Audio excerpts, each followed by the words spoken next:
After last week's takeover confirmation involving 49ers Enterprises, we are starting to see some excitement brewing among fans at Ibrox. Now after the latest, Rangers are set to blow Celtic away after the latest reveal. We will dive into this in today's video, whilst also looking over all the latest Rangers news from the last 24 hours. There is so much to discuss in today's video, so be sure to like the video and subscribe to the channel for daily Rangers content. But first, Fenerbahce have been hit with another blow ahead of this week's return leg with Rangers after key defender Caglar Soyuncu was ruled out of the game. Rangers must defend a 2-goal advantage in Glasgow after a famous 3-1 victory against Jose Mourinho's side in the Europa League round of 16. Former Atletico Madrid and Leicester City star Soyuncu hobbled off after just 16 minutes of the first leg. And it's been revealed he suffered bleeding in his thigh muscle and will be out for 2 weeks,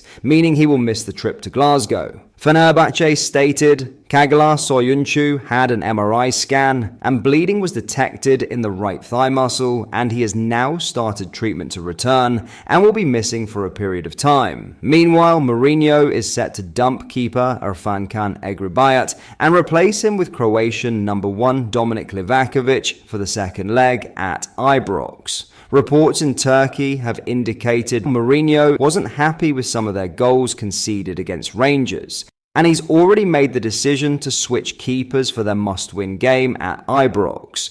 Now, Rangers are set to blow Celtic away as Rangers Football Club is progressing toward a significant change in ownership, with widespread reports suggesting that 49ers Enterprises has agreed in principle to take over a majority stake. This American group is eyeing control of the Ibrox boardroom by purchasing at least 51% of the club's shares. Such a move could mark a pivotal moment for Rangers, who have struggled to compete with their old firm rivals, Celtic, in recent years. Despite multiple managerial changes, Rangers remain far behind their Glasgow neighbours, currently trailing by 16 points as Celtic marches toward a domestic treble. Keith Wyness, former CEO of Aberdeen, Everton and Aston Villa, and now a football consultant advising elite clubs, recently shed light on the takeover. Wyness suggested that the takeover could be finalised within a couple of months, citing the rapid progress in negotiations, which began earlier in the year. According to Wyness, the arrival of 49ers Enterprises would bring much needed investment, particularly in recruitment and the Murray Park Academy system, aiming to restore Rangers' competitive edge against Celtic. He emphasized the importance of fresh blood coming into the boardroom, describing the prospective owners as knowledgeable in sports beyond just football fandom. Wyness also expressed optimism about current CEO Patrick Stewart's ability to lead Rangers under new ownership, stating that Stewart had been limited by the previous board but could now make significant improvements with the right support. Wyness believes it will take a couple of seasons for Rangers to truly challenge Celtic again, but he insists that the club is back in the game once the takeover is complete. Additionally, 49ers Enterprises, which acquired a majority stake in Leeds United in 2023, is expected to play a key role in Rangers' next managerial appointment. The club has been working behind the scenes to consider potential candidates, with names like Derek McInnes, Russell Martin, Steve Cooper, and Kevin Muscat reportedly on the shortlist. This takeover could be a turning point for Rangers, offering a path forward after a period of underachievement and setting the stage for a return to prominence in Scottish football. Now in other news, the weeks on the sidelines allowed Connor Barron to assess where he had come from and where he was. The days under Barry Ferguson's guidance will allow him to see where he could go. Barron made the 33rd appearance of his Rangers career on the night that ended in heartbreak against Manchester United. His 34th came on a remarkable evening in Istanbul as Fenerbahce were beaten. It is fair to say that the time in between those matches has been somewhat hectic at Ibrox. Europa League qualification was secured, Queen's Park dumped Philippe Clement's side out of the Scottish Cup, and St Mirren ended his tenure. The appointment of Ferguson followed before more ground was lost in the Premiership thanks to the defeat to Motherwell. The prospect of facing Jose Mourinho's side on their home patch was, therefore, one that carried a degree of trepidation for Rangers. In the end, they had nothing to worry about. In a season of many lows, this was perhaps the ultimate high. Barron was not the headline grabber of the evening, but his own tale merits more than a passing mention. This was affirmation of his potential and proof that he can play a part for this team. He may not have kicked a ball for 6 weeks, but he returned to action an improved operator.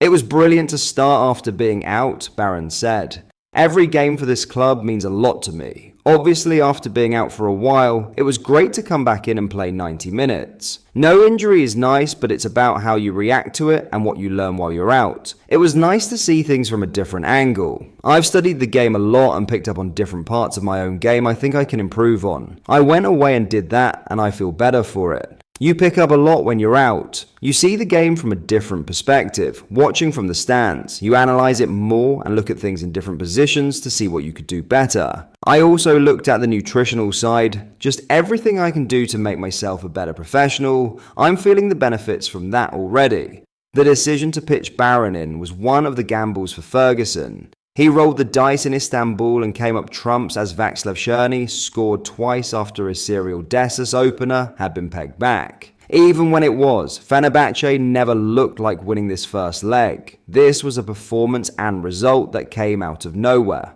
The tie is not over, of course, and Ferguson will warn against any complacency ahead of the return fixture on Thursday at Ibrox. It is one that Barron can now look forward to himself. The tactical tweaks that Ferguson utilised allowed the midfielder the chance to show what he could do. He made the most of it. It was tough to watch from the sidelines when the team had disappointing results. It's never nice, Barron said.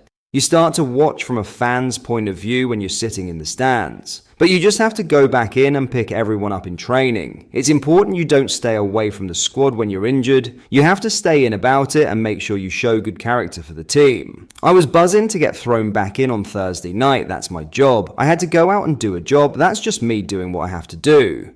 I don't look at it any differently, and I'm looking forward to the next one. I don't see it as being thrown in at the deep end in Istanbul. It's where I'm comfortable. I feel comfortable at this club. And I know what I can do with my own performances. I was buzzing to start and it was just another game for me. It could very well be a case of same again for Rangers' second time around. The complexion of the last 16 tie has changed in their favour, but the challenge remains the same against a side that have star names on the park and the most famous of them all right now in the dugout. Ferguson took the game to Mourinho in his own way and won. It was evidence of his nous and an occasion that silenced some of his critics. Ferguson won't listen to doubters. Barron will continue to soak up every word the interim boss says. Barry has been brilliant, Barron said. He's come in and looked to improve me as a player, which is great. We've been on the training pitch after a session a few times, and I'm trying to pick up everything I can from him. He was a top player, so any little nuggets I can get from him is going to help me as a player. I know all about his playing career, of course. He's a legend in Scotland for this club, and I watched some of his clips when I knew he was coming in as manager. But that is all for today's video. Thank you for watching. I hope you enjoyed. If you did, please drop a like on the video and subscribe to the channel for daily Rangers content. Thank you. I'll see you in the next video.